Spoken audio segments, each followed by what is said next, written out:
Hey y'all, I'm Enrique Solano, and this is going to be a little instructional video that I have for you guys. And the topic for this video is going to be how to get ready / prepare for any type of job interview. And it's something that's really important because it's something that probably will decide whether you get the job or not. And this is a little 10-step process that I have for you guys. So thank you guys for watching, and I hope you all enjoy. Step one is figure out a little bit about the company you're interviewing for, meaning do a little bit of research about the company, because there's no point to go into the job interview knowing nothing about the company. It's kind of a bad look on your part. Step two is make sure you know what the position you applied for is and what the job description is, because you want to make sure you qualify and that your skills will be used, because there's no point to go into a job interview knowing you won't get the job. Step three is create some potential questions the interviewer may ask you and come up with answers to those questions so you're more prepared and more likely to get the job. Some examples of some questions that they may ask you are: what are your strengths? What are your weaknesses? Why should we hire you? Why do you want this job? How would you describe yourself? What type of work environment do you prefer to work in? How do you handle stress? And these are all questions that I've been asked before. And so it's pretty common that most interviewers will ask this question. So it's better to know what your answers will be, so you're just more prepared for when those questions come up. Step four is create some questions for the interviewer, because the person interviewing always asks at the end if you have any questions, and that's the time to ask the questions that you may have. Some examples of some questions that you can ask: what's your favorite part of the job? How long have you been working for the company? What's a typical work day like here? What opportunities are there for progression? Because those are just some important questions, just some basic questions that you should know and that you should ask the interviewer. Step five is you need to make sure that you review your resume and make sure you know everything that's on there, that you put on there, because you don't want a question to come up about your resume and you don't know the answer. It's kind of a bad look on your part.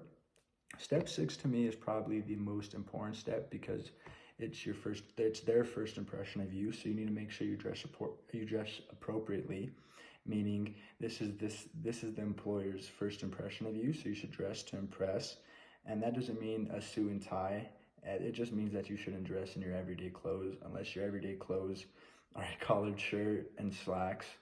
So, and also doesn't mean that your outfit has to be expensive. I know there's places that you could find polos or collared shirts and slacks for really cheap, like Goodwill, Ross, Marshalls, places like that, even some thrift stores. And some examples of some outfits can be polos, button-up shirts, khaki pants, dress pants, or slacks, and really anything that has a collar, and pants that don't have rips. And again, it doesn't really have to be too expensive.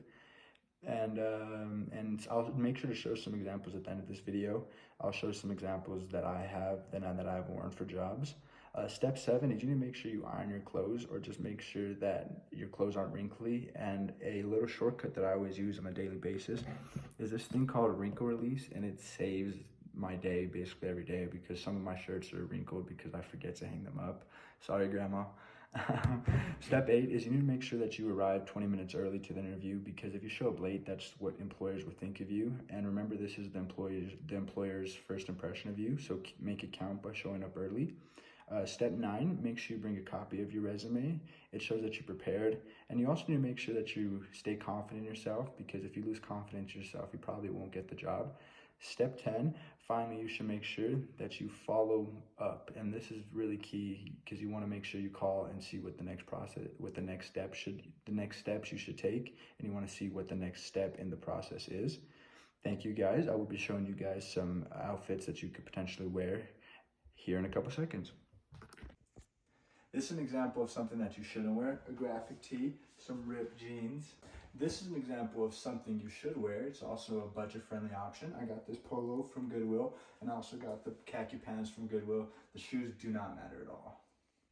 Here's another option of something that you could potentially wear: nice little collared shirt, a pair of slacks, and again, the shoes don't really matter. This is the last little option that I have for you guys. And finally, it's more of a fancier option, if I could say. This shirt is a polo shirt that I have. It's more of a longer collared shirt. Also, these are some dress pants. And I decided to switch up the shoes a little bit, put on some fancier shoes for a little bit of a fancier outfit. And this is the final outfit. Thank you guys for watching.